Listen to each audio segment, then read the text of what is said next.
لله نحمده ونستعينه ونستغفره ونعوذ بالله من شرور أنفسنا ومن سيئات أعمالنا من يهده الله فلا مضل له ومن يضلل فلا هادي له وأشهد أن لا إله إلا الله وحده لا شريك له وأشهد أن محمدا عبده ورسوله۔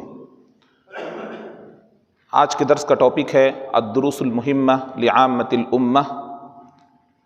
الدرس الاول، پہلا سبق آپ کو پڑھایا جا رہا تھا، اس کی پہلی کڑی اس سے پہلے ہفتے میں ہو چکی ہے۔ آج الدروس المہمہ کی دوسری کڑی ہے۔ ہم لوگوں نے سورۃ الفاتحہ اور اسی طرح وقصار السور کا سب سے پہلے ہم لوگ مطالعہ کر رہے ہیں، یعنی اس کا درس لے رہے ہیں، جس میں ہم لوگ سورۃ الفاتحہ کے تعلق سے ابتدائی چند آیتوں کی تشریح آپ کے سامنے رکھی گئی تھی، اور سورۃ الفاتحہ کا معانی و مفہوم اور اس کی تشریح جو پچھلے درس کے اندر میں بیان کیا گیا تھا۔ آئیے شروع سے سورۃ الفاتحہ کا ترجمے کے ساتھ میں آگے ہم بڑھتے رہیں گے۔ اعوذ باللہ من الشیطان الرجیم، بسم اللہ الرحمن الرحیم۔ میں اللہ کی پناہ طلب کرتا ہوں شیطان مردود سے۔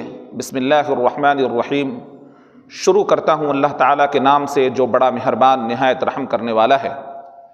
الحمدللہ رب العالمین، ہر طرح کی تعریف اللہ رب العزت کے لیے ہے جو تمام جہانوں کا پالنہار ہے۔ الرحمن الرحیم، بڑا مہربان نہایت رحم کرنے والا ہے۔ مالک یوم الدین، قیامت کے دن کا مالک ہے، بدلے کے دن کا مالک ہے، مراد قیامت کا دن ہے۔ یہاں تک بات مکمل ہو چکی تھی اور بنیادی توضیح ان آیات کریمہ کی آپ کے سامنے بیان کر دی جا چکی ہے۔ آج کے درس میں ایاک نعبد و ایاک نستعین سے ہم لوگ آگے بڑھ رہے ہیں۔ سب سے پہلے اس آیت کریمہ کو سمجھنے کی کوشش کریں گے۔ ترجمہ بالکل صاف ہے، ایاک نعبد و ایاک نستعین، کہ ہم صرف تیری ہی عبادت کرتے ہیں اور صرف تجھ ہی سے مدد طلب کرتے ہیں۔ لغوی تشریح یہ ہے کہ عربی زبان کے اندر میں جب آبجیکٹ کو پہلے لا دیا جاتا ہے ورب اور سبجیکٹ سے، تو اس کے اندر میں تاکید پائی جاتی ہے اور صرف کے معنی ہوتا ہے۔ اگر فاعل کو مقدم کیا جائے ورب سے تو فاعل پر زور دینا مقصود ہوتا ہے، اور مفعول کو یعنی آبجیکٹ کو اگر مقدم کیا جائے، پہلے لایا جائے، تو آبجیکٹ کے اوپر زور دینا مقصود ہوتا ہے۔ تو یہاں پر ایاک، ہم صرف تیری ہی عبادت کرتے ہیں، مراد اللہ رب العزت کی ذات گرامی ہے۔ اے اللہ، ہم صرف تیری ہی عبادت کرتے ہیں، یعنی عبادت کے اندر میں کسی اور دوسرے کو ہم شریک نہیں کرتے۔ یہ بیس ہے اسلام کا، اور یہی وہ عبادت ہے جس کے اندر میں عقید توحید پورا کا پورا داخل ہے۔ اور یہی بگاڑ نزول قرآن کے وقت میں، محمد رسول اللہ صلی اللہ علیہ وسلم کی بعثت کے وقت میں یہی بگاڑ موجود تھا۔ لوگ اللہ رب العزت کو رب مانتے تھے، لیکن عبادت کسی اور کی کرتے تھے، بندگی کسی اور کی کرتے تھے۔ قرآن شاہد ہے کہ ان سے پوچھو کہ آسمان و زمین کا خالق اور مالک اور ان کے درمیان کی چیزوں کا پالنہار کون ہے، تو کہیں گے کہ اللہ۔ رزق کون دیتا ہے، آسمان سے بارش کون برساتا ہے، پوچھو ان سے، کہیں گے اللہ۔ یہ ساری چیزیں یعنی ربوبیت کو تسلیم کرتے ہیں، لیکن الوہیت کے اندر میں اللہ تبارک و تعالیٰ کی عبادت میں یہ غیروں کو شریک کرتے ہیں۔ بعض دفعہ یہ تو کھلم کھلا پکارتے ہیں، اور بعض دفعہ یہ کہتے ہیں کہ ان کی تو ہم عبادت نہیں کرتے، بلکہ ان کو صرف ہم اللہ تک پہنچنے کا ذریعہ اور وسیلہ بناتے ہیں۔ اس کو بھی عبادت سے تعبیر کیا گیا ہے۔ تو لفظ عبادت کو سمجھنا ہے کہ عبادت کسے کہتے ہیں، اور ہم جب اللہ کی صرف اور صرف عبادت کرتے ہیں تو اس کا مفہوم کیا ہوتا ہے۔ جب ہم پنجگانہ نماز کے اندر میں ہمیں اعلان کرتے ہیں اس سورہ کے ذریعے کہ اے اللہ، ہم صرف تیری ہی عبادت کرتے ہیں، مراد یہ ہوا کہ عبادت کی جتنی قسمیں ہیں سب کے سب تیرے ہی لیے ہی ادا کرتے ہیں۔ امام ابن تیمیہ رحمہ اللہ عبادت کی تشریح کرتے ہوئے لکھتے ہیں کہ العبادہ اسم جامع لکل ما یحبہ اللہ ویرضاہ من الاقوال والاعمال الظاہرۃ والباطنہ۔ فرماتے ہیں کہ عبادت ایک ایسا لفظ ہے، ایک ایسا جامع لفظ ہے جس کے اندر میں وہ تمام چیزیں داخل ہیں جس کو اللہ تبارک و تعالی اپنے لیے پسند کرتا ہے اور جس کے ارتکاب کے اوپر اللہ تبارک و تعالی خوش ہوتا ہے۔ جس کو اللہ تبارک و تعالی نے پسند کیا، اپنے لیے الاٹ کیا، اور اس کے ارتکاب پر یعنی بندوں کی جانب سے جب اس کا ارتکاب کیا جائے تو اللہ تبارک و تعالی خوش ہوتا ہے، اور اس کا تعلق چاہے زبان سے ہو، چاہے اعضاء و جوارح کے اعمال سے ہو، چاہے دل سے ہو۔ تو اعضاء و جوارح اور زبان اور دل سے اللہ رب العزت کی بتائے ہوئے طریقے کے مطابق جو کام ہم انجام دے رہے ہیں، جو حکم کی پیروی ہم کر رہے ہیں اللہ رب العزت کی، دل سے بھی، زبان سے بھی، اعضاء و جوارح سے بھی، تو جیسے ہم الحمدللہ کہتے ہیں، اللہ کی تسبیح، اللہ کی تحمید بیان کرتے ہیں، سبحان اللہ کہتے ہیں، اللہ کی تسبیح کرتے ہیں، اللہ اکبر کہتے ہیں، اللہ تبارک و تعالیٰ کی کبریائی بیان کرتے ہیں، تو ان الفاظ پر اللہ تبارک و تعالیٰ خوش ہوتا ہے، اور ایسے الفاظ کو اللہ تبارک و تعالیٰ پسند کرتا ہے۔ جو نماز کے اندر میں ہم ذکر و اذکار کرتے ہیں، ان تمام ذکر و اذکار سے اللہ تبارک و تعالیٰ راضی ہے، خوش ہوتا ہے۔ جس طریقے سے افعال ہم نماز کے اندر میں کرتے ہیں، اس کے سامنے قیام کرتے ہیں اور رکوع کرتے ہیں، سجود کرتے ہیں، یہ وہ اعمال ہیں جو رب تعالیٰ کے لیے خاص ہیں، جو رب تعالیٰ کے لیے خاص ہیں۔ اللہ نے ان اعمال کو اپنے لیے الاٹ کیا ہے، کسی اور دوسرے کو اس کے اندر میں اللہ تبارک و تعالیٰ نے شرکت سے منع فرمایا ہے۔ ہم جس طریقے سے اللہ کے لیے قیام کرتے ہیں، کسی اور دوسرے کے لیے اس انداز میں ہم قیام نہیں کر سکتے۔ ہمارا وہ قیام جو نماز کے اندر میں ہوتا ہے کہ ہم اللہ رب العزت کے سامنے اپنے ہاتھ کو باندھے ہوئے کھڑے ہوتے ہیں، یہ شکل صرف اور صرف اللہ کے لیے خاص ہے۔ ہم ایاک نعبد و ایاک نستعین کے اندر میں ہم یہ سبق لے رہے ہیں کہ جو ہاتھ باندھ کر ہم کھڑے ہوتے ہیں نماز کے اندر میں، ہمارا یہ فعل صرف اور صرف اللہ کے لیے خاص ہے۔ اسی طرح جو ہم رکوع کرتے ہیں تو اس رکوع کے اندر میں صرف اور صرف اللہ تبارک و تعالیٰ ہی خاص ہے، کسی اور دوسرے کے لیے اس فعل کو انجام نہیں دیا جائے گا۔ اسی طریقے سے ہم سجدہ کرتے ہیں، اپنے ناک اور پیشانی کو زمین کے اوپر اللہ کے لیے رکھتے ہیں، تو یہ کام صرف اور صرف اللہ کے لیے ہوگا، کسی بھی غیر اللہ کو اس کے اندر میں داخل نہیں کیا جا سکتا، نہ فرشتہ کو، نہ انبیاء کو، نہ صالحین کو، نہ صدیقین کو، نہ شہداء کو، نہ کسی اور کو اس کے اندر میں داخل کیا جا سکتا ہے، نہ کسی شجر حجر کو۔ ساری چیزیں، یہ کام عبادت کے اندر میں نہ تو ہم قیام کسی کے لیے کر سکتے ہیں، نہ تو ہم رکوع کسی کے لیے کر سکتے ہیں، اور نہ سجود ہم کسی کے لیے کر سکتے ہیں۔ یہ افعال اللہ تبارک و تعالی نے اپنے لیے خاص کیے ہیں، لہٰذا اس میں خاص طور سے اللہ تبارک و تعالی ہی کے لیے اس کو کیا جائے گا، اور اس عمل کو کسی اور دوسرے کے لیے انجام نہیں دیا جا سکتا، کسی دوسرے کو اس کے اندر میں شریک نہیں کیا جا سکتا۔ اسی طریقے سے جو تسبیحات اللہ تبارک و تعالی نے اپنے لیے خاص کیے ہیں، اس کو کسی غیر اللہ کے لیے ہم بیان نہیں کر سکتے۔ اسی لیے کوئی اگر عبادت کی ان قسموں کو اگر کسی دوسرے کے لیے کرتا ہے تو وہ طاغوت کی پرستش کر رہا ہے۔ طاغوت کا معنی ہی ہوتا ہے ما عبد من دون اللہ، ہر وہ چیز جس کا اللہ تبارک و تعالیٰ کے علاوہ جس چیز کی عبادت کی جائے فہو طاغوت، تو وہ کیا ہے؟ طاغوت ہے۔ ہر وہ چیز، کل ما عبد من دون اللہ، ہر وہ چیز جس کی عبادت کی جائے کس کو چھوڑ کر؟ اللہ تبارک و تعالیٰ کو، تو وہ طاغوت ہے، اس کی پرستش کی جائے۔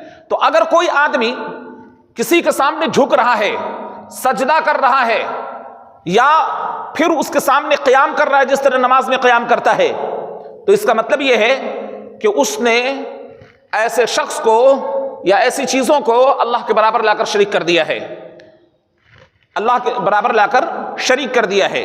لہذا وہ لوگ جو اللہ تبارک و تعالیٰ کے بھی اقراری ہیں، یعنی اللہ کا بھی اقرار کرتے ہیں اور کہتے ہیں کہ اللہ ہمارا معبود برحق ہے، لیکن اس کے علاوہ صرف یہ زمانی دعوے ہیں، اس کے علاوہ وہ قبروں کے اوپر جا کر وہی سجدے کرتے ہیں جو نماز کے اندر میں کیا جاتا ہے، وہی رکوع کرتے ہیں جو نماز کے اندر میں کیا جاتا ہے، اسی طریقے سے وہ ہاتھ باندھ کر کھڑے ہوتے ہیں جس طریقے سے نماز کے اندر میں کیا جاتا ہے۔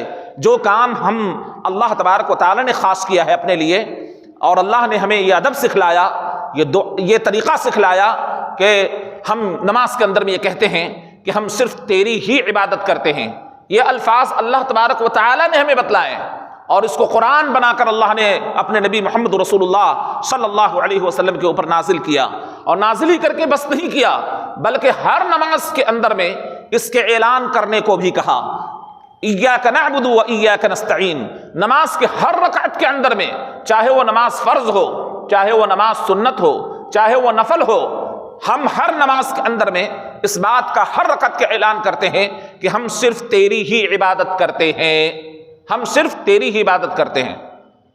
امام ابن کثیر رحمہ اللہ عبادت کی تشریح کرتے ہوئے فرماتے ہیں، علامہ امام ابن کثیر رحمہ اللہ عبادت کی تشریح کرتے ہوئے فرماتے ہیں کہ اللہ تبارک و تعالی نے اپنے نبیوں کے ذریعے جو احکامات ہمیں دیے ہیں، خصوصاً محمد رسول اللہ صلی اللہ علیہ وسلم کے ذریعے جو پیغامات ہم تک ملے ہیں، جو حکم ہم تک اللہ تبارک و تعالیٰ کا پہنچا ہے، اس کو من و عن اسی طرح انجام دینا، اور جن چیزوں سے انبیاء علیہ السلام کے ذریعے روک دیا گیا ہے، خصوصاً محمد رسول اللہ صلی اللہ علیہ وسلم کے ذریعے جن چیزوں سے ہمیں روکا گیا ہے، ان تمام چیزوں سے رکنا یہ عبادت ہے۔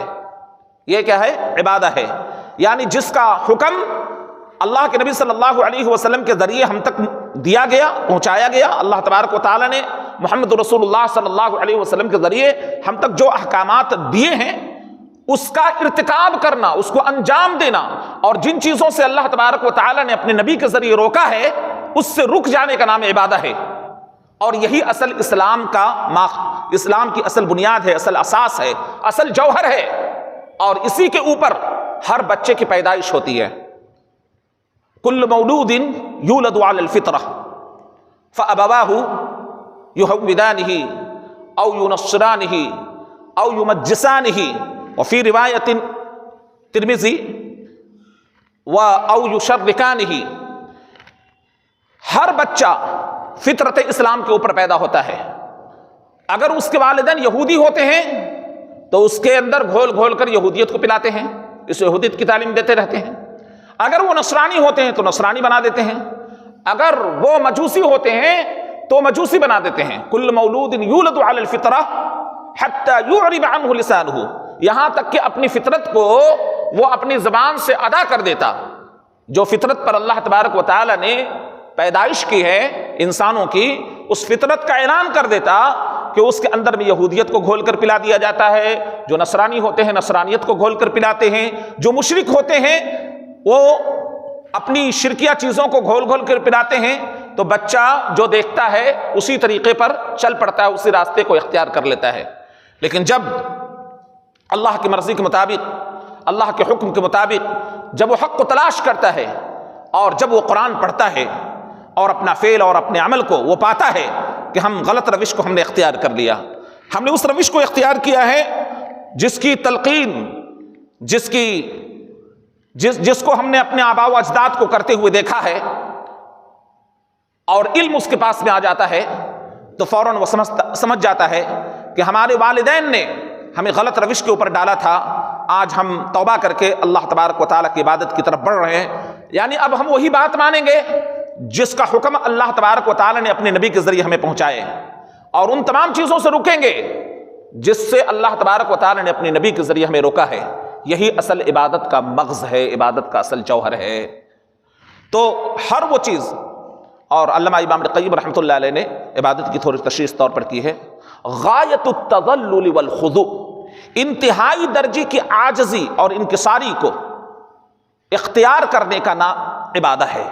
یعنی اللہ کے لیے انتہائی درجے کی عاجزی اختیار کرنا، درماندہ ہونا، اللہ کے سامنے سر تسلیم خم کر دینا، ہر حکم کے آگے جھک جانا، اور جن چیزوں سے اللہ تبارک و تعالی نے روک رکھا ہے اس سے بلا کسی تکلف کے، بلا کسی چونچا چرا کے اس سے رک جانے کا نام عبادت ہے۔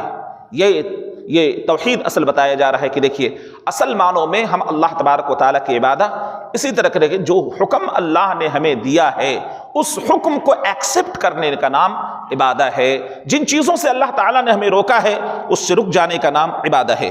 ایاک نعبد و ایاک نستعین میں عبادت اور استعانت یعنی مدد طلب کرنا خالص اللہ تبارک و تعالیٰ کے لیے ہونا چاہیے.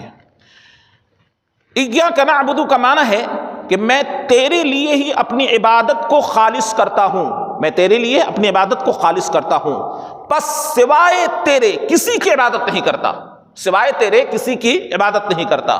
وَإِيَّاكَ نَسْتَعِينُ کا مطلب یہ ہے کہ میں صرف تجھ ہی سے مدد مانگتا ہوں، تیرے علاوہ کسی سے بھی مدد نہیں مانگتا. وَإِيَّاكَ نَسْتَعِينُ کو تھوڑا سمجھنے کی ضرورت ہے. تھوڑا اس کی وضاحت ہم لوگ اگر کر لیں تو انشاءاللہ بقیہ چیزیں آسان ہو جائیں گی. وَإِيَّاكَ نَسْتَعِينُ استعانت کہتے ہیں اللہ تبارک و تعالی کے علاوہ کسی شخص سے ما فوق الاسباب چیزوں کے اندر میں مدد طلب کرنا، یہ استعانہ کہلاتا ہے. یعنی ما فوق دو چیزیں ہیں، ایک دنیا کے اندر میں اسباب کے تحت چیزیں آتی ہیں، اس میں مدد طلب کرنا وہ شرک نہیں، وہ عبادت نہیں ہے، وہ ضرورت ہے، وہ عبادت نہیں ہے. ما تحت الاسباب تو یہ ذکر استعانت کا جو ہو رہا ہے وہ اسباب کے تحت میں نہیں ہو رہا ہے، اسباب کے تحت میں نہیں ہو رہا ہے. جو چیزیں اسباب میں ہیں، بھائی کوئی اگر بیٹھا ہوا ہے ہم کہتے ہیں کہ آپ میرے لیے ایک گلاس پانی لائیے گا، تو یہ کہنا یہ شرک نہیں ہوگا، ہم نے اس سے پانی کا مطالبہ کیا ہے، یہ مطلب استعانت کا نہیں ہے، ہرگز نہیں. استعانت اس کو ہرگز نہیں کہیں گے. ما تحت الاسباب میں لفظ استعانہ کا استعمال نہیں ہوتا، یاد رکھیں گے اس لفظ کو، یاد رکھیں کہ لفظ استعانہ ما تحت الاسباب چیزوں میں نہیں ہوتا، ما فوق الاسباب میں ہوتا ہے، اور صرف اللہ کے لیے. استعانت کس کے لیے ہے؟ صرف اور صرف اللہ کے لیے. لفظ استعانہ یعنی مدد طلب کرنا، بظاہر لفظ ایسا لگ رہا ہے کہ ہر مدد طلب کرنا شرک ہے، لیکن ہر مدد طلب کرنا شرک نہیں ہے. مدد طلب کرنا وہ جو اسباب کے تحت ہیں، جیسے ہم نے کہا کہ آپ ایک گلاس پانی لائیے گا، تو یہ مدد طلب کرنا شرک نہیں ہے، یہ اسباب کے تحت ہے، لیکن یہ استعانت نہیں ہے. یاد رکھیں گے یہ لفظ استعانت نہیں ہے. ہم نے بھائی اعانہ کہہ سکتے ہیں، اس کو اعانت کرنا کر سکتے ہیں. ہمارا تعاون فرمائیے، تعاونوا علی البر والتقوی ولا تعاونوا علی الاثم والعدوان. اس کا حکم اللہ تبارک و تعالی نے دیا ہے کہ تم آپس میں ایک دوسرے کی نیکی اور بھلائی کے کاموں میں مدد، آپس میں ایک دوسرے کا تعاون کرو، مدد کرو، برائیوں کے کاموں میں آپس میں ایک دوسرے کا تعاون مت کرو. تو یہ تعاون کرنا اسباب کے تحت ہے. آپ کسی کی مدد کر رہے ہیں تو آپ کے پاس میں طاقت ہے مدد کرنے کی، تب تو مدد طلب کر رہے ہیں، مدد کر رہے ہیں. تو جو کام کر سکتے ہیں اس کا کسی سے درخواست کرنا کہ آپ ہمارا تعاون فرمائیے، دینی امور میں یا دنیاوی امور میں ہم مجبور ہیں، لاچار ہیں، قرض کی ہمیں ضرورت ہے، روپیے کی ضرورت ہے، آپ کے پاس میں ہے تو ہمیں عطا کر دیجئے. تو یہ مدد طلب کرنا، جیسا کہ لوگ اس کو ایک ہی لاٹھی سے ہانکنا شروع کر دیتے ہیں کہ ہر مدد کو طلب کرنے کو وہ کہتے ہیں شرک ہے. ہم کہتے ہیں کہ لفظ استعانہ کا استعمال کرنا وہ مدد طلب کرنا ہوا جو ما فوق الاسباب، اسباب کے اوپر کی چیز ہے. جیسے مثال کے طور پر بیٹا بیٹی دینے پر کسی کی قدرت نہیں ہے.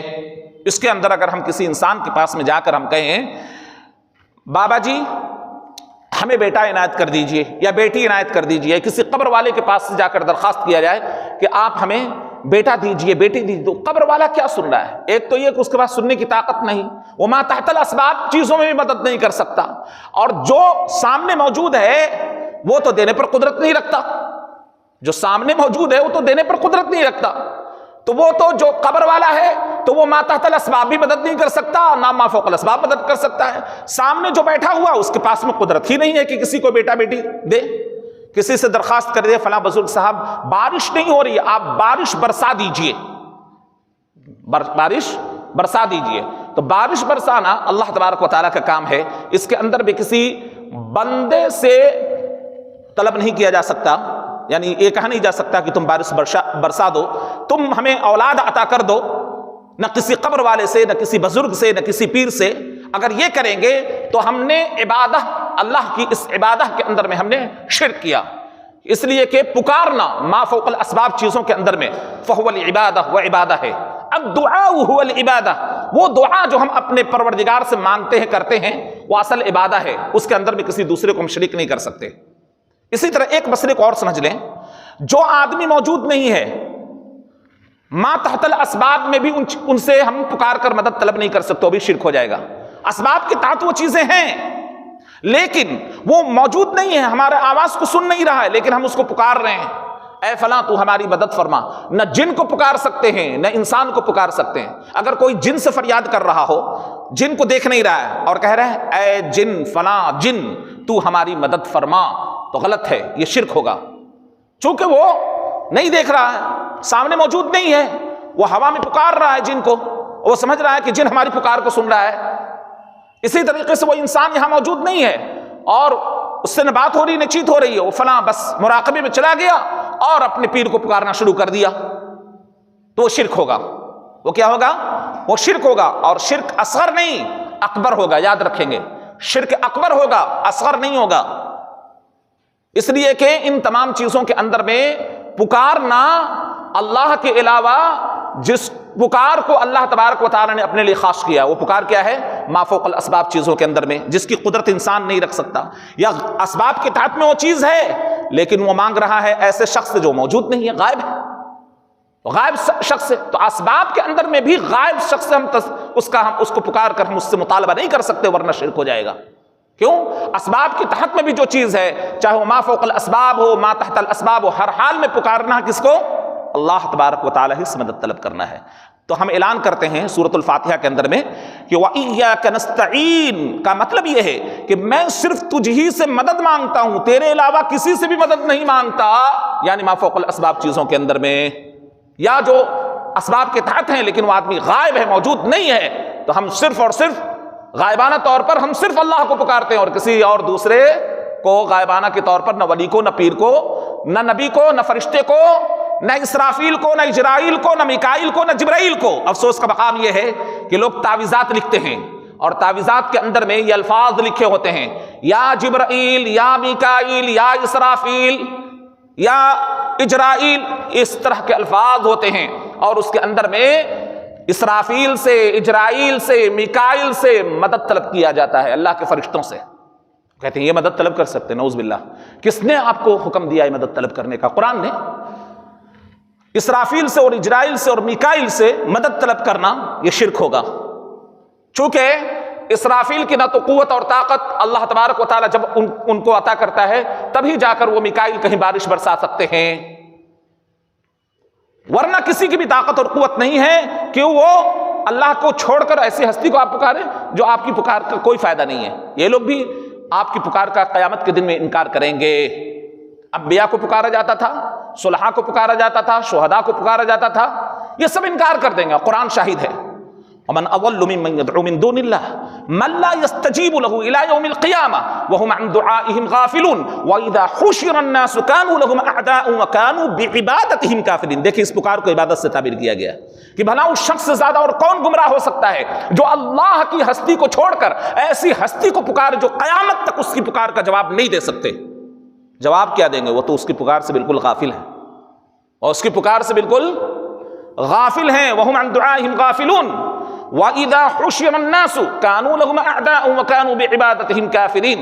اور جب ان تمام لوگوں کو کل قیامت کے دن جمع کیا جائے گا، اگر وہ انبیاء ہیں، صلحاء ہیں، شہداء ہیں، سب ان کی عبادت کا انکار کر دیں گے، ان کی پکار کو کہیں گے نہیں اللہ ہم نہیں جانتے۔ اب اللہ وہاں عبادت سے تعبیر کر رہا ہے اس پکار کو۔ دیکھیے تو پکارنا کیا ہے؟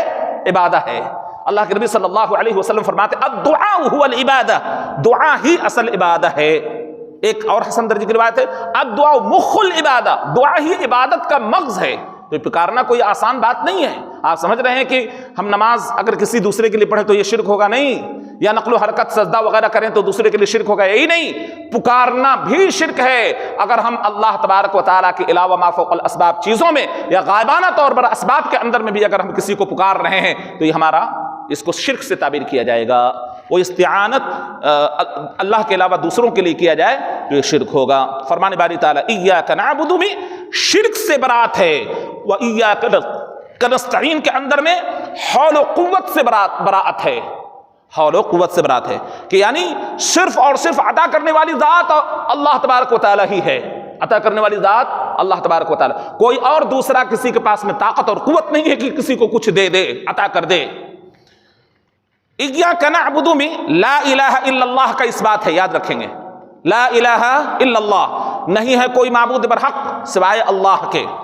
وَإِيَّاكَ نَسْتَعِينُ میں لا حول ولا قوت الا باللہ کا اس بات ہے کہ نہیں ہے کوئی طاقت اور قوت عطا کرنے والی دینے والی سوائے اللہ کے، تو اس کا اس بات ہے۔ بات سمجھ میں آئی کہ ایاک نعبد و ایاک نستعین میں ایاک نعبد میں ہم لا الہ الا اللہ کا اس بات کرتے ہیں، لا الہ الا اللہ کو بتاتی ہے، اعلان کرتے ہیں لا الہ الا اللہ، اللہ کے سوا کوئی معبود برحق نہیں۔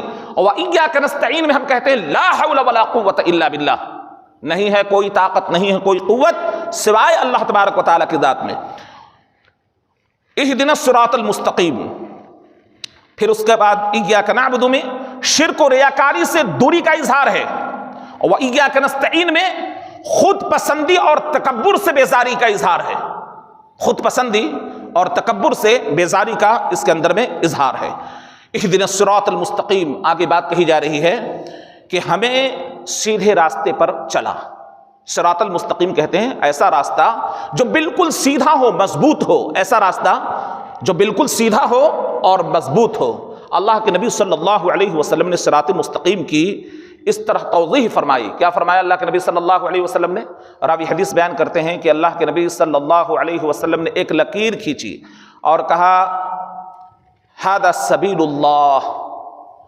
صراط مستقیم کو دیکھ سکتے کس طرح سمجھا رہے ہیں اللہ کے نبی صلی اللہ علیہ وسلم۔ پھر دائیں بائیں چند لکیریں اور کھینچیں اور کہا ھذہ سبل، یہ بہت سارے راستے ہیں، یہ جو سیدھا راستہ ہے یہ سبیل اللہ ہے، اللہ کا راستہ ہے۔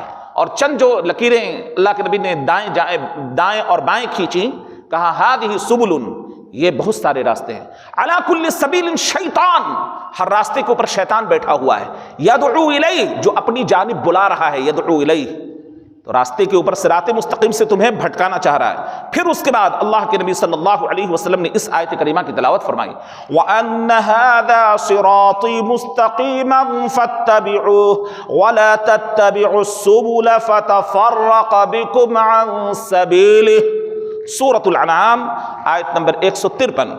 اور صراط مستقیم اللہ تبارک و تعالیٰ کا کہاں فرمایا اللہ کے نبی صلی اللہ علیہ وسلم نے اس آیت کریمہ کے ذریعے، وَأَنَّ هَذَا صِرَاطِي مُسْتَقِيمًا، یہ میرا سیدھا راستہ ہے، یعنی اللہ فرماتا ہے یہ میرا سیدھا راستہ، فَاتَّبِعُوهُ، تو پس اس راستے کی پیروی کرو، وَلَا تَتَّبِعُوا السُّبُلَ، اور راہوں کی پیروی مت کرو، ورنہ اور وہ راہیں تمہیں صراط مستقیم سے الگ کر دیں گی۔ جس کے اوپر کیا بیٹھا ہوا ہے؟ شیطان بیٹھا ہوا ہے، صراط مستقیم سے آپ کو الگ کرنا چاہتا ہے، توحید کی دعوت سے آپ کو الگ کرنا چاہتا ہے، شرک کی طرف لے جانا چاہتا ہے، سنت سے الگ کرنا چاہتا ہے، بدعہ کی طرف لے جانا چاہتا ہے، حلال سے الگ کر کے حرام میں ملوث کرنا چاہتا ہے۔ شیطان بیٹھا ہوا ہے، یدعو الیہ، جو بلا رہا ہے اپنی جانب۔ فرمایا اللہ کے نبی صلی اللہ علیہ وسلم بس اس سیدھے راستے کی پیروی کرتے رہنا، اور یہ سیدھے راستے کی جب تم پیروی کرو گے تب تم متقی بن جاؤ گے، پرہیزگار بن جاؤ گے۔ فَتَفَرَّقَ بِكُمْ عَنْ سَبِيلِ ذَلِكُمْ وَصَّاكُمْ بِهِ لَعَلَّكُمْ تَتَّقُونَ، یہ وصیت ہے تمہارے لیے، اگر تم تقوی اختیار کرنا چاہتے ہو، تم متقی بننا چاہتے ہو، تو تمہارے لیے ضروری ہے کہ صراط مستقیم کی تم پیروی کرو۔ اور اسی کی دعا ہم نماز کے اندر میں کرتے ہیں اور کہتے ہیں اے ہمارے پروردگار ہمیں سیدھے راستے کے اوپر چلا، اہدنا الصراط المستقیم، ہماری رہنمائی فرما سیدھے راستے کی طرف۔ یہ سیدھا راستہ کون سا راستہ ہے؟ وہ راستہ جس کے اوپر تو نے انعام فرمایا ہے، صراط الذین، آگے اس راستے کی وضاحت کی جا رہی ہے، صراط مستقیم کی وضاحت کی جا رہی ہے، صراط الذین انعمت علیہم، جس راستے کے اوپر چلنے والے کے اوپر تو نے انعام کا وعدہ کیا ہے۔ انعم اللہ علیہم من النبیین والصدیقین والشہداء والصالحین، وعدہ کیا ہے، کس کا راستہ ہے؟ نبیوں کا راستہ، صحابہ کا راستہ، شہداء کا راستہ، صالحین کا راستہ، جن لوگوں نے اختیار کیا، جو راستہ سیدھے صراط مستقیم کی طرف جانے والا ہے، اس راستے کے اوپر چلنے والے کے اوپر انعام ہوا اور وہ صدیقین و شہداء کی صفوں کے اندر میں داخل ہوئے۔ ان راستوں کی جس راستے کے اوپر ہم کو ہمارے نبی نے ڈالا، جس راستے کو نبی کے ماننے والوں نے اختیار کیا، جو ان کی اتباع کرنے والے تھے انہوں نے اختیار کیا، تو صراط مستقیم کے اوپر ہمیں چلا جس کے چلنے والے کے اوپر تو نے انعام کیا ہے، یعنی نبیوں، صدیقیوں اور شہیدوں اور نیکوکاروں کا راستہ، اور ان کی رفاقت کیا ہی خوب ہوگی۔ جنہوں نے علم نافع اور عمل صالح کے درمیان جمع کیا ہے۔ بے شک اہل علم اور عمل ہی انعام یافتہ لوگ ہیں، جو لوگ واقعی اپنی علمی بنیاد پر اس راستے کو سمجھا، سیکھا اور اس راستے کا علم حاصل کیا اور اس راستے پر چلے، اصل معنوں میں وہی انعام یافتہ لوگ ہیں، وہی انعام یافتہ لوگ ہیں۔ غیر المغضوب علیہم ولا الضالین، نہ کہ ان لوگوں کا راستہ جن کے اوپر تیرا غضب نازل ہوا، یعنی جو مغضوب علیہم ٹھہرے۔ مراد اس سے کون لوگ ہیں؟ یہود۔ مغضوب علیہم سے مراد یہود، ان کی روش پر چلنے والے ہیں، اور جو لوگ اس کی روش کے اوپر چلنے والے ہیں ان لوگوں کے راستے پر نہ چلا، جو حق جانتے ہوئے اس کے اوپر عمل نہیں کرتے، جانتے ہیں کہ حق ہے۔ یہودیوں کے بارے میں آتا ہے کہ وہ نبی کو ایسے پہچانتے ہیں جیسے اپنے بچوں کو پہچانتے ہیں۔ وہ جانتے تھے، نبی کی معرفت ان کو حاصل تھی کہ ہاں واقعی اللہ کے نبی ہے، لیکن انکار کیوں؟ ہمارے خاندان سے نہیں ہے، بنو اسحاق سے نہیں ہے، اسماعیلی سے ہے، یہ ہٹ دھرمی تھی ان کی۔ جاننے کے باوجود انہوں نے انکار کیا، تو مغضوب علیہم کے منصب پر اللہ نے ان کو ڈال دیا، یعنی اللہ کے غضب کے مستحق ہوئے، اللہ تبارک و تعالیٰ کے غضب کے مستحق ہوئے۔ اور ولا الضالین، اور نہ ان لوگوں کا راستہ جو گمراہ ہو گئے۔ مراد اس سے کون لوگ ہیں؟ نصارہ، یعنی بغیر علم و بصیرت کے۔ یہودیوں کے پاس تو علم تھا، وہ جانتے تھے کہ اللہ کے نبی واقعی یہ محمد رسول اللہ صلی اللہ علیہ وسلم اللہ کے رسول ہیں، وہ سمجھتے تھے، ان کے پاس میں علم تھا، ان کے پاس میں بصیرت تھی، ان کے پاس میں علماء تھے، لیکن اس کے باوجود بھی انہوں نے انکار کیا ہٹ دھرمی کی بنیاد پر۔ ولا الضالین، اور مراد نصارہ، بغیر علم و بصیرت اللہ تبارک و تعالیٰ کی عبادت کرنے میں ان کے طریقہ کار پر چلنے والے لوگ۔ یہ کون ہے؟ بھٹک جانے والے، راستہ انہوں نے چھوڑ دیا، گمراہی کے دلدل میں چلے گئے، انہوں نے رہبانیت کو اختیار کر لیا، عبادت کو اپنے ذہن سے بنا لیا۔ دیکھیے، عبادت کہتے ہیں حکم اللہ کا، طریقہ محمد رسول اللہ صلی اللہ علیہ وسلم کا، اخلاص نیت کے ساتھ میں جو ہم عمل کر رہے ہیں کہ اللہ کے حکم کے مطابق رسول اللہ صلی اللہ علیہ وسلم کے طریقے کو اختیار کرتے ہوئے اخلاص کا ثبوت دے کر جس عمل کو کرتے ہیں وہ اصل عبادت ہے، وہی عمل صالح ہے۔ تو اس سے نکل کر کہاں چلے گئے؟ اپنے ذہنی اپج کو سمجھنے لگے کہ یہ عبادت کی چیزیں ہیں، معاشرے سے کٹ جانا، پہاڑوں اور غفاؤں کے اندر میں چلے جانا اور وہاں پر اللہ اللہ اللہ کے نعرے بلند کرنا وغیرہ وغیرہ۔ تو یہ بھٹکے ہوئے تھے، بھٹکے ہوئے لوگ ہیں۔ یہاں مقصد یہ بیان کرنا ہے کہ برائی اور گمراہی کے داعی علماء سے خبردار کیا جائے۔ غیر المغضوب علیہم ولا الضالین کے اندر میں خبردار کیا گیا ہے کہ ان کی روش کو اختیار نہ کرنا، جو مغضوب علیہم یا ان کی روش کے اوپر چلنے والے لوگ ہیں، جو بھٹکے ہوئے اور گمراہ قسم کے لوگ ہیں، جن کے پاس میں نہ قرآن کا علم ہے، نہ حدیث کا علم ہے، نہ اس کا فہم ہے، ایسے لوگوں کے راستے کے اوپر نہ چلنا۔ جیسا کہ سفیان ابن عیینہ فرماتے ہیں کہ ہمارے اہل علم میں سے بگڑے ہوئے لوگوں میں یہودیوں کی مشابہت پائی جاتی ہے، یہ جان بوجھ کر کسی چیز کا انکار کرتے ہیں، جان رہے ہیں کہ حق ہے، جان رہے ہیں کہ اللہ کے نبی نے اس طریقے سے نماز ادا کی، جان رہے ہیں کہ اللہ کے نبی صلی اللہ علیہ وسلم نے اس طرح قربانی کی، جان رہے ہیں کہ اللہ کے نبی صلی اللہ علیہ وسلم نے اس طرح حج کیا، جان رہے ہیں کہ اللہ کے نبی صلی اللہ علیہ وسلم نے زکوٰۃ اس طرح نکالی، جان رہے ہیں کہ صدقہ و خیرات اللہ کے نبی صلی اللہ علیہ وسلم اس طرح کیا کرتے تھے، جان رہے ہیں کہ صدقۃ الفطر اللہ کے نبی صلی اللہ علیہ وسلم اس طرح ادا کیا کرتے تھے، لیکن ہم مخالفت اس لیے کریں گے چونکہ ہم نے اپنے علماء کو اس طریقے پر نہیں پایا، نبی کے طریقے پر نہیں پایا، تو ہم اپنے علماء کی بات مانیں گے، نبی کی بات نہیں مانیں گے۔ یہ ہے روش یہودیوں کی، یہ روش کا کیا ہے؟ یہودیوں کی روش ہے۔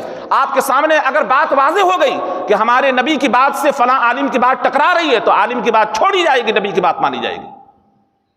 ہم امام کی بات اگر نبی کی بات سے ٹکرائی جا رہی ہے، امام کی عزت سر آنکھوں پر، لیکن بات ماننے میں نبی کی بات کو فوقیت دی جائے گی۔ کیوں؟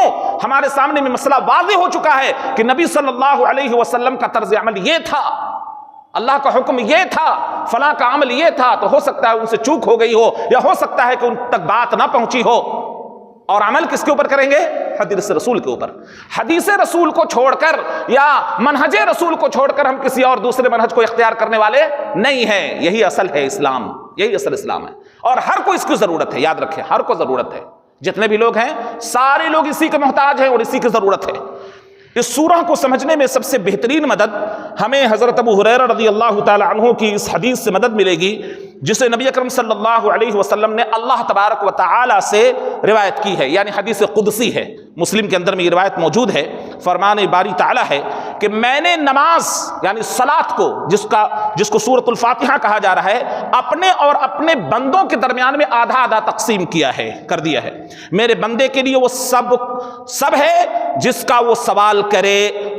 جب بندہ کہتا ہے، دیکھیے حدیث کے اندر میں الفاظ ہے، جب بندہ کہتا ہے الحمدللہ رب العالمین، تو اللہ تبارک و تعالیٰ کہتا ہے کہ بندے نے میری حمد کی۔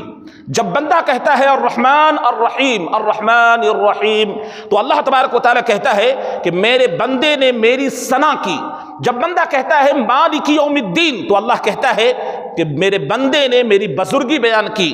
اور جب بندہ کہتا ہے ایاک نعبد کہتا ہے، تو اللہ فرماتا ہے یہ میرے اور میرے بندے کے لیے، ایاک نعبد و ایاک نستعین جب کہتا ہے تو اللہ تعالیٰ فرماتا ہے کہ یہ میرے اور میرے بندے کے لیے ہے، کے درمیان ہے۔